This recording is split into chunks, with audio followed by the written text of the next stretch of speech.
There we go. We are live, people. Welcome to episode 25 of Comic Crunch.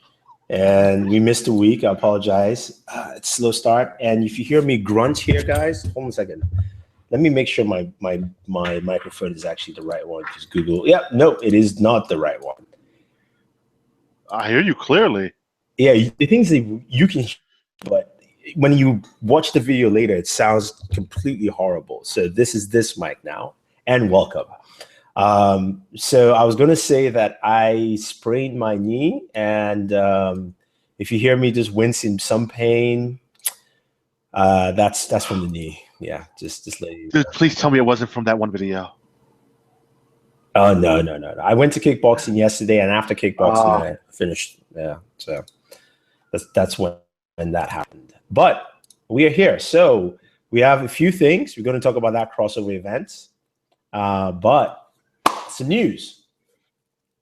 Oh, boy. So what do we have in the news segment? No. You're asking me? Oh, God. Okay, look. A new Justice League trailer is coming. So, dude, we've been hearing that forever. So is the Spider-Man trailer. Umberto says that Justice League is coming, definitely. Umberto says that Aquaman steals the show, according to what he's heard. Also, there's going to be a new Guardians of the Galaxy trailer, but it looks like that was not going to show anything more than we already know. What else can we talk about news-wise? Emilia Clarke was casted in Han Solo movie last week. Who's Emilia Clarke? Really, dude? Khaleesi, my bad. I mean, I know her chops in the movie biz hasn't been the greatest, but damn, bro.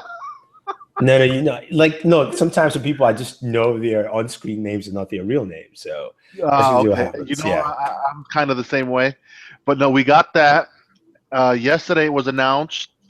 You're not a big fan, but for those Sons of Anarchy fans, yes. Next fall, we're getting the Mayans MC.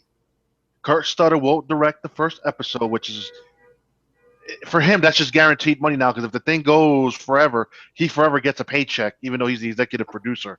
Mm-hmm. That'll be fall. Starts filming in March. And then John, I can't pronounce his last name, but the Iron Man 1 and 2 director, John Jungle Book. Well, he's directing both Jungle Book 2 and The Lion King back-to-back. That was announced today. He's probably going to use a lot of the same actors. You're going to watch, see. Whoever's... So basically... Makes sense. Yeah, basically, maybe not certain actors, but certain people will cross over, definitely. All I want is James Earl Jones as Mufasa. Oh, he's got to be. If not, I mean, it don't work. I don't even care if they bring back Matthew Broderick for Simba. Well, because look, you have James Earl Jones, and you gotta have Alfred as Scar. Oh yeah, Jeremy Irons. Yes, those two need to come back. Yeah, I mean that would just seal it right there. You're like, okay, yes, I'm good. There's a news beat I just popped in my head and I completely forgot. Let me see. There's one more news topic. I mean, the news has been stagnant. It's this time of the year. Yeah. Things should pick back up in January. Oh, Aquaman has a working title. A working title. Which is kind of. Well, I mean, they always do that, because whenever you're doing movie sets, so if you've ever been to a movie set and you're doing extra work, they always put the signs where to go, but they never put the real name, because think about it, if you're shooting Avengers in New York and you go Avengers movie set this way, you think it's going to be just a few people who show up or everyone? So they always have like working titles for all their movies, on set.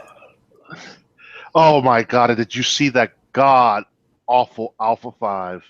Yeah, Alpha 5 does not look impressive, but then again, it might look slightly better in CGI when it's in motion. So we'll see. I don't give a damn how it looks in CGI. That thing looks like a retarded spaceship. It to me doesn't matter. I don't care about seeing Alpha 5. I really don't. Alpha 5 is not something I care about. I'd rather just see the Power Rangers in action.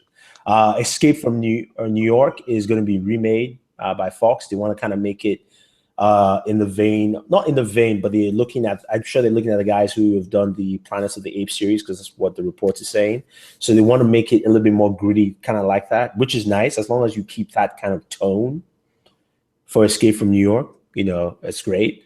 And I think that is pretty much it. Well, I mean, as far as the crossover, all 4 shows have seen a significant bump in their ratings. Yes, Flash had the highest since 2014, which is pretty good. But before we talk about crossovers and all that stuff, one more news: HBO showcased Batman v Superman, and that had 2.3 million views, which is pretty big for HBO, for a movie that you can already buy, own, or rent.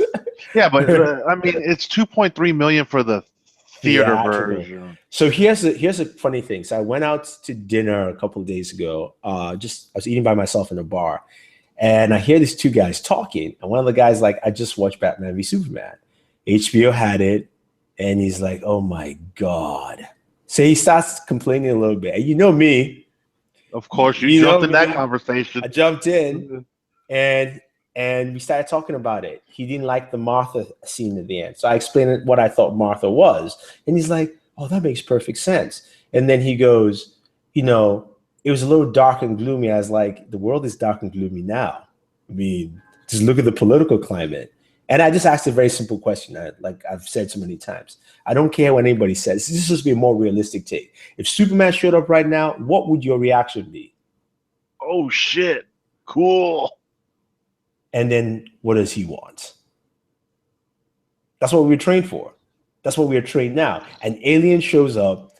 You're not going, "Oh, hi, it's E.T." No, you're going, "Okay, that's nice, but you know what's going on." I'm like, that's how we are now. So, but that was just like a funny side note. And I told him he's definitely go watch the Ultimate Cut. He's like, "Okay, I will." And but see, that's the cut you need to watch anyway. I'm sorry. So it's 30 minutes longer, but it's 30 minutes of better storytelling. Yeah. Thank you, Joshua. You know, I gotta defend it at the end of the week. You know how I am. You bring it up, I'm like, nah. Have you got around to watching the Suicide Squad cut? No, I'm not, because I'm getting the 4K Suicide Squad disc, and I want to. So you're waiting to watch it on that? Yeah, I'm getting it this coming week. So I'm going to watch that. Yeah. The DVD releases in 2 weeks. Yeah, so I'm waiting to watch that. But that is pretty much it in terms of news. I mean, there's some other stuff, but nothing. I mean, the poster for Teen Titans Judas Contract, the animated movie, is coming out, which is good, because that would really introduce Deathstroke. Which one? Teen Titans Judas Contract. There's a poster? Yeah, there's a poster. It's on Heroic Hollywood. I'll have to go look that up. Yeah, it's just. I mean, I'll share it on screen right now so you guys can see. It's nothing crazy. It's just a straight up poster that says Teen Titans Judas Contract. That's it. But what it means is that, of course, in DC's fashion, if you notice what DC's always done, anytime they have a big movie come out, they do the animated movies first. Give people an introduction. So this Judas Contract is all about Deathstroke. All about Deathstroke. So that's their introduction of Deathstroke to go into the Batman movie. Exactly. Yeah. But then when is this one coming out? Because the beginning of the year, we're getting the Justice League Dark movie. This is 2017. End of 2017, I think. Oh, they're going to make us wait that long? End of middle. I think maybe middle of 2017, most likely. Because didn't they do 3 this year? Yeah, so most likely at middle of 2017, this will come out. So that's what I'm guessing. What's up, Charles? Not much. Late. I'm sorry. I was getting food. All right, let's have that lower third up. Let's get the show running. Do you all talk about Justice League Dark trailer last week? We didn't have a show last week. The trailer was okay. I mean, it kind of was more of the same stuff that we've seen before with a few extras. There was a trailer? Yeah, there was a trailer. Nothing much, Joshua. So I think it's even pointless to have a trailer now. Let's just wait for that thing to come out, and and we'll be done. All right, let's move on to our shows, TV shows. Okay, but before we continue, Westworld Sunday will be starting at what, 10:45? Why is it longer? It's an hour and a half. Dude, you don't read chat? I posted it earlier in the week that HBO confirmed it's an hour and a half. Ooh, okay, 10:45 Westworld. So Stay tuned. Westworld will be 10:45. Thank you very much for updating me because I didn't know. I didn't know at all. But anyway. Oh yeah, because you're too busy soaking your tears about the Gronkowski back injury. I got an injury of my own right now, so me and Gronk are on the DL. Gronk could be career threatening because that's his third back surgery. Yeah, that is. It's kind of sad. I think he's not going to come back till probably mid-season next year. If he might as well just take his money and retire. Yeah, because it's just bad. But okay, you want to start with Shield and then talk the crossover? Yeah, let's just start with Shield. So Agents of Shield came back this week. From my point of view, man, that was a nice episode. You know, they keep that, they've continued this stride, and I like the element of, number one, making Ava the beginning of her evilness starts from this episode. Oh yeah, man, I called it. Yeah, you know, and I called that she was going to be the evil one for the second half of the season. And then also the fact that we saw basically a third version of Ghost Rider, technically. With Mac, and Mac and Ghost Rider are going on some adventure. I mean, you know, they want revenge. Yeah, they want revenge. So I like that. I also like the fact that you know, the show basically kept things in a very just grounded but really solid play altogether. Well, I said it in the chat before. This episode of Agents of S.H.I.E.L.D. had really good pacing. The pacing in the episode, everything just flew into each other seamlessly. It felt, after watching the episode, it felt refreshing how good it was. Yeah, you know what sucks? What? Next week is the last episode for the rest of the year. Yeah, that's right. We come back after how long? Like 3 weeks? 3 weeks, and then one more episode. And then one more episode, and then we're gone for the rest of the winter. And I'm like, then what was the point in coming back in the first place? Yeah, I mean, they always do that, but it's network TV. We always have that. So, one more news item. Inhumans is coming to ABC next year. September 29th, I think it was. So we're not getting a movie. No. Here's how it's breaking down. Okay. The first 2 episodes will show in IMAX for the 3-week run, exclusively in IMAX. But then it'll come to network television, I think, at the 8th episode, which could lead to a movie. Whoever plays those characters on the show will be featured in the Inhumans movie. They haven't scrapped the plans yet. They just, look, this is their way of throwing Inhumans there and seeing if it would stick. That's all. But see, my question is, who was that Inhuman Gemma was freeing? Helping to break out of the cocoon. Nah, it's the brother of the senator. That's our brother. I get it's the brother of the senator, but who is he? You know, he's not from the royal family. None of those people are from the royal. No one in S.H.I.E.L.D. is going to be in the royal family. We already know that. Yeah, exactly. For me, it doesn't matter. I don't even care, because the royal family is where the humans are the strongest. This is the guys that give everybody that's where you go, okay, that's the power level. Remember me, power level, man. All about power levels, baby. All about power levels. This is not Dragon Ball Z, man. This is all about power. But we had this discussion last week where we kind of agreed that as much as we're enjoying Supergirl, the power levels are way off. Terrible. Downright terrible. It's way off, and it doesn't distract me from watching the episode, but it is a little annoying. Where some of these people getting punched, like, sorry to say, but Guardian, he should have broken bones by now, not a little cut on his face. Yeah, but I don't care how strong your suit is. All right, so speaking of that, let's move on to Supergirl. Supergirl was the beginning of the crossover event, and as expected, we were not going to see much of the crossover event in Supergirl. It just was logistically, I don't think they could place it. There's just almost no way, unless, of course, they wanted to do a 5-episode event in a sense and say it finishes in Supergirl. But they really can't, because Supergirl is in a different world. So she's Earth 38. 38. But the episode itself, how they started it was great. You got the little portal opening up over their Thanksgiving dinner. Then in the middle of the episode, you've seen the Dominators ship from her universe, Yeah. looking for Mon-El. So that's the key in the second half of her season. She's going to have to fight the Dominators all over again. Yeah, and she's gonna have to call somebody because we'll get to that. But those people that were looking for Mon-El and Supergirl, those were not Dominators. they didn't look like Dominators. I mean, the ship looked similar, but they didn't look like Dominators. Dominators could have evolved. I doubt it. Remember, each universe has a different look.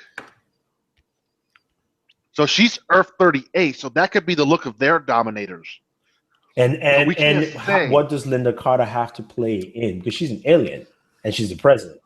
You know, so how does she actually play into the whole show? But Supergirl was good. I thought the episode was fine. We got to see Dean Cain, you know, back in the show. Well, that was last week. Sorry, that was last week. Sorry, I just kind of watched. We got Helen Slater back. Yeah, we got Helen Slater back. I didn't think we were going to get her back ever since the show moved to CW. I didn't think she was a part of the show now. It's the same thing with Calista Flockhart. The only person who was not going to be was Calista Flockhart because number one, how much she demands, and number two, she didn't want to leave LA. She wanted to shoot in LA, which is why she even did the show in the first place, because she doesn't even shoot in New York anymore. For anything, so she's just basically home based in LA, and she didn't want to, but they did say that she could still come back, and she did guest star role, like a guest star role. So she's up for that at some point in time within the show. But no, Dean Cain and Kevin Slater, yeah, definitely, they're all part of the universe. It's just whenever it's needed that they actually come out and display. So yeah, they're probably signed to recurring contracts where, when needed, they're called in, they film their scenes, and they leave. Yeah. So so Supergirl was good. Let's move on to the Flash. The Flash was the beginning of the crossover event. That was technically. Yeah, that was a very good episode. You know, he went with Cisco to go pick her up, and that was, to me, that was a really solid episode all the way through. Yep, I like that Cisco was the one that opened the portal and not Barry running super speed to get there. Well, but Cisco has now been opening the portals from the beginning of this season. Remember when they got HR? It was Cisco. Cisco can do it easier than Barry running. Yeah, I agree with Joshua. No, see, I was kinda, but I get it. Like now, I get what they really did with Flashpoint, and I understand why they didn't spread it out as much as we did, because every episode something he's messed up is showing up somewhere. Yes, which was fine. But dude, Cisco harping on the whole, he went back to save his family and inadvertently killed my brother. Dude, your brother's a big time movie star now. He's El freaking Diablo. He doesn't want to be on some TV show. El who? I believe Cisco's brother was who played the actor for El Diablo in Suicide Squad. No, that's not him. It's not him. Wrong person. It wasn't him? No. But you see, I think you missed the point. The reason why is because remember when Barry changed the timeline, it's not the same Cisco brother that we knew. Remember the other one was a douche. The one he knew was his beloved brother, and he died. So anyone would go seriously. What I liked about Cisco is the fact that he was pissed at Barry, but he still did not refuse to work with him like some other people would have. Some people were like, I don't want to talk to you ever again. Cisco is like, oh, we have a job to do, but I'm still pissed at you. Let's just do it. So I like the fact that he showed he was angry, but at least he said, let's just do our job, you know? And I love the fact that he threw shade, man. Look, to me, if you're pissed, you're like, let's team leader. Oliver. Yeah, I was not surprised by that at all. I wasn't. And I understand why Cisco is upset. And I'm glad that they rectified that later in the crossover. But we got the Hall of Justice, baby. Yes, we did. Yeah, we got the Hall of Justice, which apparently is owned by Star Labs. Star Labs owns it's owned by Barry. Barry owns all of that Star Labs stuff. Yeah. How does he fund it? He's not a millionaire. Well, I think everything was left to Barry when Theo Barthon died. Yeah. It was left to him. But no, I mean, that episode was good. I liked it.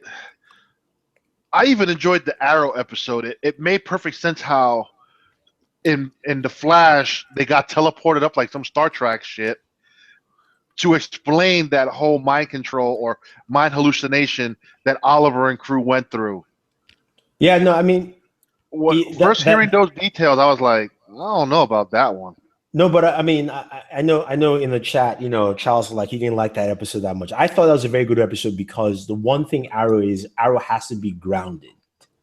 Arrow, that's what they did in this episode. And remember, last season, Arrow wasn't grounded. So even though they were in their minds, they were all fighting physical individuals in their heads, So that was the part where they did a lot of good work in saying, okay, we have to separate the team out. But it's not the team out. We're taking everybody from Arrow universe out, which includes Ray Palmer, and putting them in a separate place so that we can learn more about Dominators, but also see how Cisco and the rest interact with Team Arrow. And then you have, what's his name? Homeboy's like, I don't like metahumans. What's it to do with the hockey mask? Wild Dog. Wild Dog. I was like, really, Wild Dog? Really? And then that the way that Supergirl and Flash beat up that woman was totally unnecessary. Yo, that was an abuse of power level. Yeah, that was just like, I mean, like Barry gave her 1,000 punches.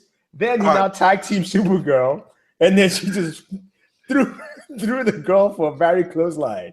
I was like, wrestling references, I get it. that cyber woman, I think is what they called her. Where the hell did she come from? I mean, she was just a throwaway character for the episode. Throwaway character, but probably created by Flashpoint anyway. Oh my god! No, but you could easily plug anything that goes like, where the hell? Flashpoint. That's all you gotta say. I mean, dude, they tried to plug the professor's daughter to Flashpoint, and the professor's like, no.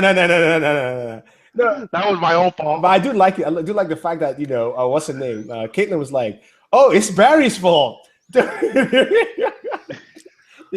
Like Mike Tech said, they had to teach her a lesson. That was too much of a lesson, man. I mean, the 1,000 punches was enough. And then Wild Dog is like, thanks. Yeah. So, well, like you said, he doesn't do apologies. Yeah. And then he's like, they did crack that joke on Oliver. It's like, Oliver will whoop my ass by now. And Supergirl's like, I mean, I get it. This is the one episode where power levels actually all throughout the crossover. Supergirl's power levels were used almost well all the way through.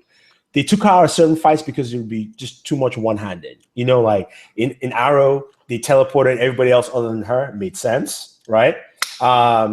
In the Flash episode, it was okay. And then Legends of Tomorrow was the last one. Flash episode, she was training them. I mean, she was sick. Yeah, she was not training them. She was just floating in the air going, this tickles. That was when I was like, yes, technically. And I love the reference at the end of Legends where she said, my cousin and I are, and they're like more powerful than all of us. She should have said, more powerful than all of you and your dreams combined. Let's just put it all together that way. Yeah, but they weren't going to do that. I know. But I mean, and then the other one who was funny was Mick. Yeah. I ain't calling you Supergirl. Skirt. I'm calling you Skirt. And then, at the end of Legends, like, Skirt, call me. Now, Legends was good, too. I definitely agree. I think Legends... Dude, I thought the whole Fortnite crossover was great. Yeah. And next year, I love it because instead of them doing it on our Earth, go to Earth 38, and she could have some big alien fight club type scenario where she needs. Does it have to be an alien? Does it have to be an alien? Her Earth focuses on aliens, so they could go to War World. She could be captured and go to War World and get their help to help her because Oliver's the smarts, Barry's the speed. The Legends crew, depending who is on the team. I mean, the only thing I had an issue with was Citizen Steel, bro. No, Citizen Steel was fine. His costume looks stupid. No. See, his costume. The problem with his costume is that his costume only looks good whenever he's in steel. When he to me, it's much better in steel. It would have been better. I think the costume without the helmet would have been without the helmet would be better. But the funny thing is this: when you saw that episode, what did you see? Batman, Flash, and Superman. That's how they behaved. All those three. They behaved. I mean, Oliver behaved like Batman completely. I mean, absolutely. Well, he's always behaved like Batman. Yeah, no, but in this episode, he was like, he told Supergirl to go away. I work almost saying that he almost said I work alone. No, he was like, just chill. I don't need your superpowers right now, And then Supergirl is like the hunky dory, version of Superman. Like, yeah, let's help. This is so cool. This is great, And then of course Barry's playing Flash, and he's like, yeah, I messed up. All I know is the writers did a pretty good job with this. The only issue in Arrow, they need to get rid of the up, and away freaking Arrow. Because Diggle shooting up into the air too, oh my God. That was annoying. Oh, you're talking about the thing in Arrow where it was in the alleyway. And he kicked the crap out of that mugger, and then he like shot him away with the pull arrow with the rope, and then he did it and flew away. I get what you're saying. The whole up and away. I get it. It's like, oh my God, that arrow needs to be discontinued forever. But you do it like they did in the one episode where Oliver shot towards the ground and then it spit back and connected to the thing. Dude, give me something to make me believe that he's using an arrow to fly away. All right. Well, in the defense of the whole up and away thing, in the final fight scene of Legends, where Oliver gets thrown off of the side of the building and he's falling, and then Supergirl saves him. I was expecting him to shoot the top of the building with the arrow with a rope and pull himself back up. That's what I was expecting to see. I kind of was too, but then I also was like, you know what? His momentum is not going to give him the opportunity to do that and all that other stuff. All right, maybe. That's why Supergirl came and swooped him in, and that's where he's like, okay, she's actually needed because, I'm flying to my fall. I'm falling to my death, and she saves me out of nowhere. All right, and on the subject of that, when Wild Dog was getting all pissy about Flash and Supergirl having superpowers, and then after they defeated the Cyberwoman person, he all of a sudden just switched his opinion, saying like, "Oh no, you guys, the superpowers is all cool and everything." I just thought that he flip-flopped on that too fast. I mean, he was gonna die. I mean, come on, bro. Put yourself in that position. You're in that position. You talk shit at first, and then they come and save your life. You're like, yeah, y'all cool. Yeah, I mean, I get it. I get, you might want it a little bit longer. But. I mean, the only thing I'm having a problem with Wild Dog is he's this version Casey Jones. Who? That hockey mask needs to go. Yeah, he needs something else. He needs a new costume is what he needs. A whole new overhaul of his costume. Cisco needs to hook him up. Yes, he does. I mean, dude, even the Atom is getting hooked up by Cisco. Just saying. I mean, Cisco is the costume guy of that universe, so. Him and Win. Yeah. But yeah. See, that's why I think next year, they should go to her Earth and have some of her people there and bring in the other crew, because, like,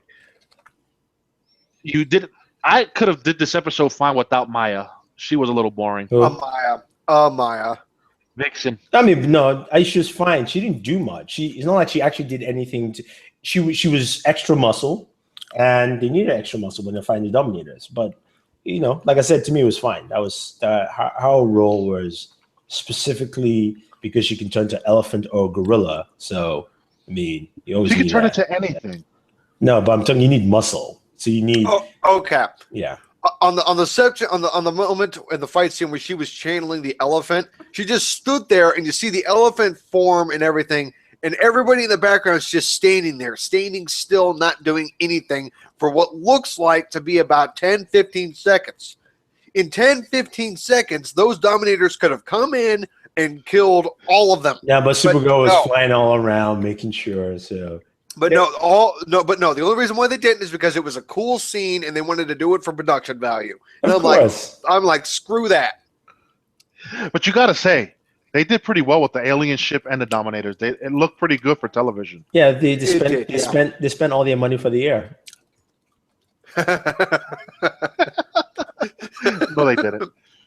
And yeah, well, Josh, that was last week's episode where he was hitting on Joe's girl. That Wells needs to go. Yeah, I miss Harry. Harry might be a dick, but I liked him. I thought he was cool. This HR, he's just. I don't want him to be comedic reference. No. And I think we'll see HR change when he starts training Wally. I think the problem with HR was always trying to look for a way to gain respect, and I think with Wally is where you're going to see him actually change. Oh, Mike, it's okay. I don't want Wally to have powers neither. But you'll be happy because it's either going to be episode 12 or 13 of Flash. You're going to see him and Jesse Quick together. Both in costume. Running around the street.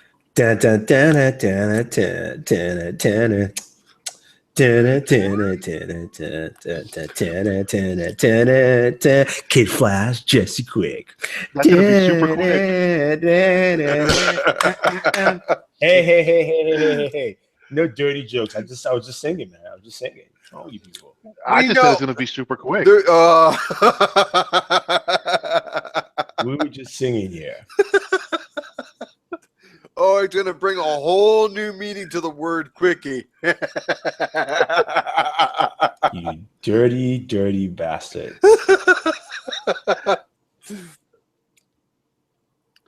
Oh. Yeah. So, I mean, yeah, I thought it was pretty cool. I think all the episodes were solid all the way through, so. Oh, I loved how in Flash you got Felicity talk about best team up ever with excitement.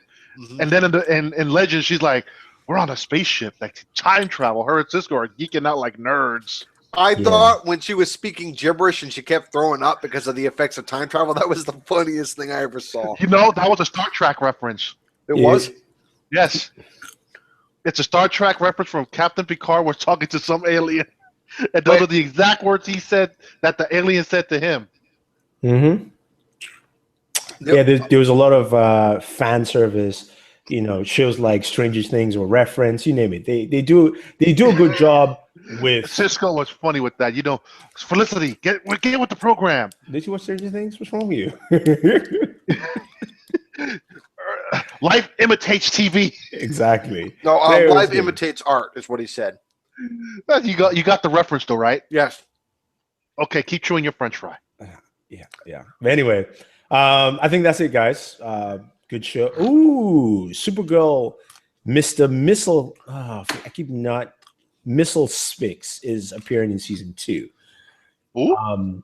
He's this little imp alien from the 5th dimension. Super powerful. Always comes to Earth in issues. It's one of these like fun throwaway issues always. But his job is he always likes to come to Earth to mess with Superman.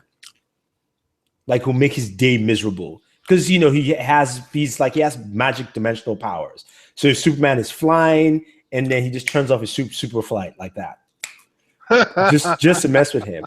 But the best story, thing. Yeah, but the best story was when he came to Earth and he met the Joker, and the Joker said, give me some of your powers." And he's like, "No." It's like Joker's like, "Just give me 1%," and he's like, "All right, 1%, you won't hurt me at all." He took 1% of his power. Joker imprisoned him, and then Joker went and tortured Batman for he tortured him for a number of days, but it felt like he tortured him for 1,000 years.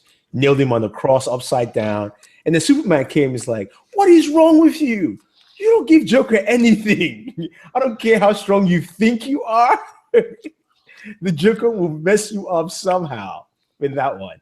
And then the cool thing on that episode was when. He stopped Joker. He got Missile Fix his powers back, and he now was like, "Okay, we need to help Batman because Batman is hallucinating." Batman went mad, and so what Superman did, he told Superman the only way you can help him is I will have to transfer all the pain into your mind because you can handle it. You're Kryptonian. You can handle it. So he did that, and Batman was pissed. Typical Batman. Batman's like, "Why do you take my pain?" He's like, because Superman's like, "Sorry, man, I feel your pain. I know how you feel now." And Batman's like, "You shouldn't have." And he jumped into his bat plane and fired 2 missiles at him. And Superman's like, "You feeling better now?" Well, but also I saw they're filming it right now, but Legends is going to have an episode where they go to Camelot 3000. Yes, yeah. So that's they're throwing some nice, good comic book references left and right. So it'd be cool to see how they take a lot of these things in the show. Dude! Last night I had Legends on the television, flipping between that and the football game, between commercials, and my wife was like, "How do you watch this crap? You got grown adults running around in costumes looking like idiots." You mean football? Well, no, for the Legends roof scene. I know. Well, there was that scene in Legends where Mick told Nate, "Yeah, you do look like a star-spangled idiot." Oh my God! That costume was horrendous. And again, the editors need to learn how to edit shit better. He gets shot in the chest where the needle doesn't even go through the armor, but yet he passes out. No. He's shot in his arm here. No, the chest. Dude, I just watched that episode. I just did too. Okay. And there's no way he got hit. Mick and Maya, yes. Star Spangled Boy, no. I mean, but hey, he sold it good. Yeah. All right, guys, that is pretty much it. Thank you very much. It's been fun. Yeah, join us Sunday, 10:45, Westworld season finale. And next week, Comic Crunch goes on hiatus. Unless there's some major news dropping. Yeah, it'll be news. We'll be on hiatus. Pretty much news, yeah. And yeah, keep watching, guys. Bye-bye. Always enjoy your